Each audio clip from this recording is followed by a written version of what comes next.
What up, it's Red, and today let's talk about some fun. So this Mobile World Congress event was held today. It's pretty much like a yearly thing they do where they announce all these Android things, which I don't really care that much about because I'm more of a iPhone guy. I've always liked the iPhone. I mean, I've just never really seen the point to Android. I mean, I had an Android quite a while ago. I had it for almost 3 years until I finally was able to upgrade because we were like waiting for my brothers to like get done with their contracts so that we could switch to a different carrier. But we ended up staying on T-Mobile, and T-Mobile's not that bad in my area. Unless you're in like some weird place, then it gets pretty bad. But if you're out in the middle of nowhere, it's absolutely terrible. But as long as I'm in my area, T-Mobile gets the job done.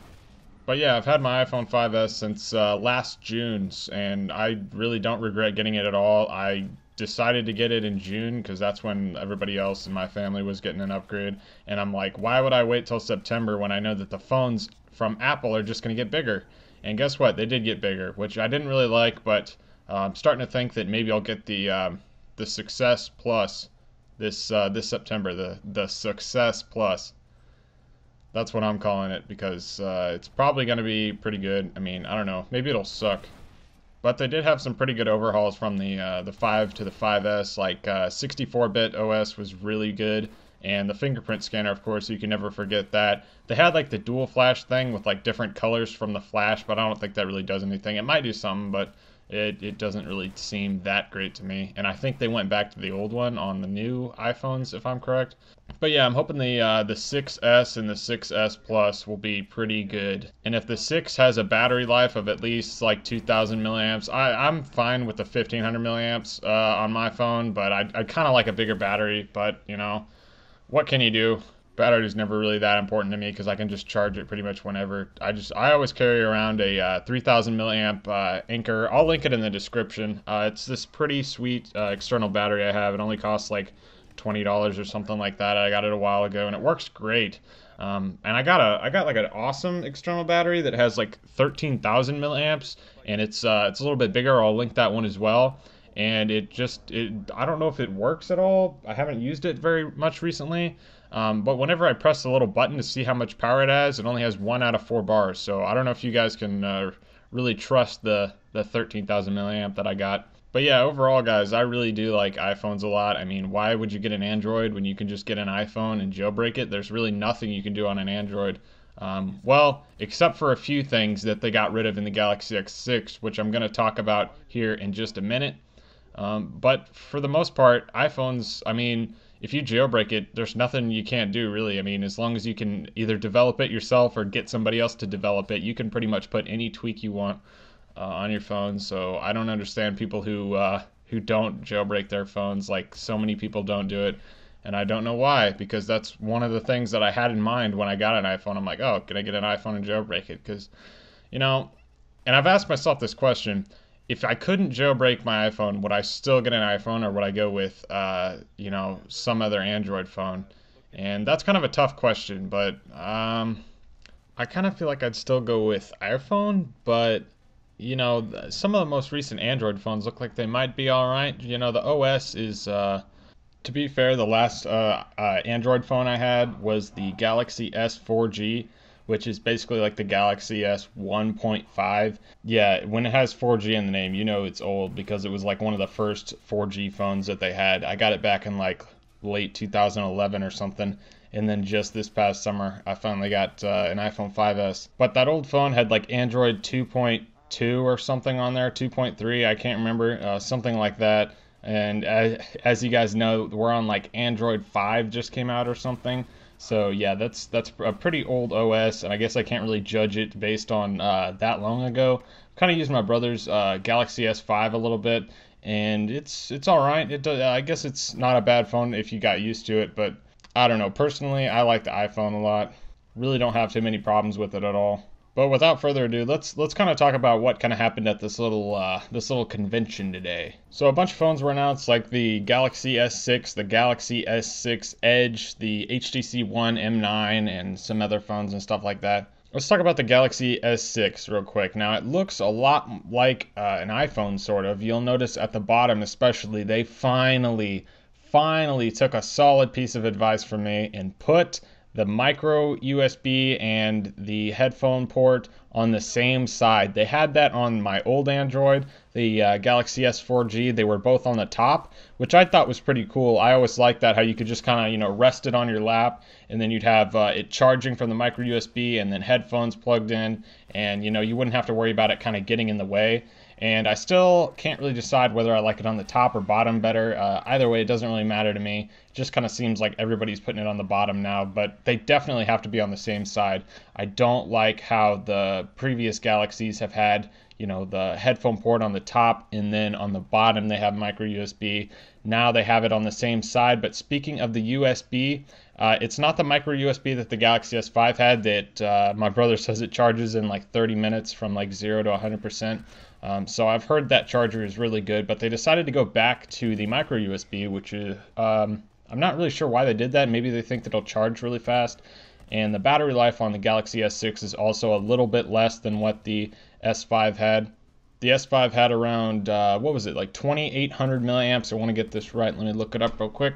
Yeah, it had exactly 2,800 milliamps, and then the Galaxy S6 has 2,550 milliamps, so just about 250 less than the Galaxy S5, which isn't really that much. I mean, 2,550 is not a bad battery at all. That's 1,000 more milliamps than the iPhone 5S. That's just around like 400 less than the iPhone 6 Plus, I believe. Then the iPhone 6, I think, only has 1,800 milliamps, something just above 1,800 for the iPhone 6, which is kind of poor because it's a little bit bigger. And you think, I don't know what it is about Apple. They just always are terrible at fitting a good battery inside of their phone. And they're about the same size as Android, so I don't really see why they would have all these problems. And speaking of putting a battery in a phone, you can't remove the battery on the Galaxy S6. That's something about Samsung that they've always had right, is they've let you just take out the battery and throw in a bigger battery. If you wanted a bigger battery, you don't want a bigger battery, you can just, replace the battery really easily if you ever want to replace it. Like, after a long time of using your battery, obviously it's going to not last as long. Like I have this one tweak on my phone right now, my let's see, let me turn it on. Let me open up this little tweak I have. It's called like battery life or something like that. You can get it in Cydia. I'm still on iOS 7, by the way. I just never really saw the point to getting iOS 8 and having to re-download all my tweaks, because everything I have is really already on this. But anyway, in this battery life thing, I have 1,316 milliamps out of 1,550 milliamps. So, and that I've been using this phone since June, like I said. So it does go down a little bit over time, but you probably have quite a long time before you need to replace it. So it's kind of a shame that you can't just, remove the battery and put in a bigger one or anything. You probably won't have too much trouble replacing it. It'll probably be more like replacing an iPhone battery, how you kind of have to unscrew a couple things and take it out or whatever. So that's kind of unfortunate, but I don't think it's too big of a deal. Here's another thing that Android phones have always gotten right, but the Galaxy S6, no, it is taken steps backwards, and that is there is no micro USB on the Galaxy S6. Micro USBs were really cool because, if you just wanted to like really quickly transfer stuff onto your phone, you just, pop out that micro USB, pop it in a little SD card or something, just throw it in your computer or something, put some stuff on there, put it back in. I guess you can use a sync cable, but that's sometimes a hassle, so like especially on iPhones. I don't like that about iPhones. You have to like do everything through iTunes or whatever. I think there's some ways you can do it without that. Like I know you can use like iFile and stuff on your phone, but I wonder if you're still able to just easily transfer anything you want onto the Galaxy S6, because I know on my old Galaxy S 4G, like you could just plug the phone into your computer and you'd be able to access all the files on that phone, not just like the small, files that Apple wants you to have, or Samsung or whoever the developer is. They actually give you like pretty much everything that you can play with your phone, which I've always liked about Android, and it kind of seems like they're taking steps backwards with not having a micro SD slot and also not having a removable battery. For the screen size, it's still 5.1 inches, just like the Galaxy S5, which I don't really like. Still seems a little too big. I like the 5S size. I really would like to get used to having a bigger phone though, like 5.1, something like that, even 5.5 like the iPhone 6 Plus. Because I guess it would be nice just for maybe watching videos, just to have it slightly bigger, or just for, daily things, having more apps on your home screen. Like right now on my home screen, I have 7 rows and 5 columns, so totaling 35 apps on each page, and then 5 on the dock. So I'm kind of wondering how many apps I could fit on one page on an iPhone 6 Plus. That'd be pretty awesome. But if I get the 6S Plus this fall, I guess I'll be able to see how many you can fit on one page. And I hide the labels and everything, and there's pretty much no reason to like have 5 by 4, which is what the 5S comes with standard. Because I mean, I usually have some pretty cool backgrounds, but who really cares about the background that much? I just want to see a whole bunch of apps at once. But anyway, let's get on to the HTC One M9. No, first let's go to the 6S Edge, or the S6 Edge, or whatever. 6S, S6, Samsung and Apple are so weird. So the Edge, if you don't know, it has curved corners a little bit, so the corners of the screen are a little bit rounded, which is kind of cool. I know they did something like that with the S5 or something. Samsung has like a million phones that they release every year. It's not like Apple where they release like 1 or 2 a year. They release so many variants of the S5, and now they're going to release so many variants of the S6. It's just crazy how many phones they put out, which I think is kind of cool how they just give you a variety of phones to choose from. But this is also 5.1 inches. It does not have a memory card slot. The battery is 2600 milliamps, which is just like 50 milliamps bigger than the S6. Yep, 50 milliamps bigger, and it's also like, I think it's the same as the HTC M8. And then I think they kind of buffed up the cameras a little bit on these phones. Let's cover the HTC One M9. So I know the M8 had like the dual camera thing on the back, so like you could just take a picture and then like focus it later or whatever. They got rid of that on the M9. I guess they decided that it wasn't really that useful or something.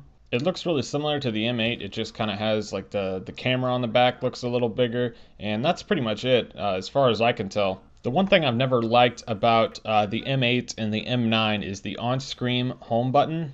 Like the back, the home screen, the app switcher, all that stuff is still on the screen, which I don't understand why they do that. I really like on iPhones and Samsung how they actually have a home button. I don't think I could ever get used to having that. Like, even when I had my old Samsung Galaxy S4G, that thing had the 4, you remember, like, it had like the search, the back button, the home button, and the little menu thing. Those 4 on the bottom that were kind of like the touch things. They weren't on the screen, but they were just like the touch little buttons there. Those got annoying because those didn't work half the time. And like, you hold down the home button to try and open up your task manager or whatever they had back in the day. God, that phone was such a piece of junk. But those buttons, I just remember those things worked terribly. I hated having them. So just having a physical home button that you can just press down is like awesome. So the M9 has a 5-inch screen. It's got 2,840 milliamp battery, so a little bit bigger than both the Galaxy S5, the S6, and even the M8. And guess what, guys? The HTC One M9 does have a micro SD slot. How about that? They didn't screw it up. The only problem is, as far as I know, you can only get a 32 gigabyte model of the HTC One M9. I have a 32 gigabyte iPhone, and that's plenty of space. I still have like 12 gigs left. 32 gigabytes is usually enough. I mean, if you're somebody who takes like a whole bunch of videos, then you might want to get like a huge, like 128 gigabyte micro SD or something crazy like that. But for the most part, I don't think you really need more than 32. Like 16 is a little too low, but 32 is just right for most people. And 64 is great. 128. Like if you're getting a new iPhone or something, I would highly recommend getting a 64. Definitely don't get a 16, and only get a 128 if you really think you're going to be doing a whole lot of stuff. So anywhere from 32 to 64 is probably what you want for memory. And when you have 32 plus 128 gigs in a micro USB, why do I say that? Micro SD. Speaking of micro USB, the HTC One still doesn't have the little Samsung thing on there, which I don't know if that's a Samsung thing or if that's like an overall micro USB thing that they have going. I've never really seen that for anything except for Samsung phones. So maybe it is Samsung's thing, that new thing that they tried with the S5 and things like that. So that's going to wrap up another long commentary. Let me know what you guys think about phones. What's your favorite phone? What phone do you have? What phone do you wish you had? What phone are you waiting to get? Are you going to get any of these new phones that were announced at this conference? Are you going to wait for the next iPhone to come out? What do you guys do in terms of phones? Let me know. And of course, have an awesome day, guys. See ya.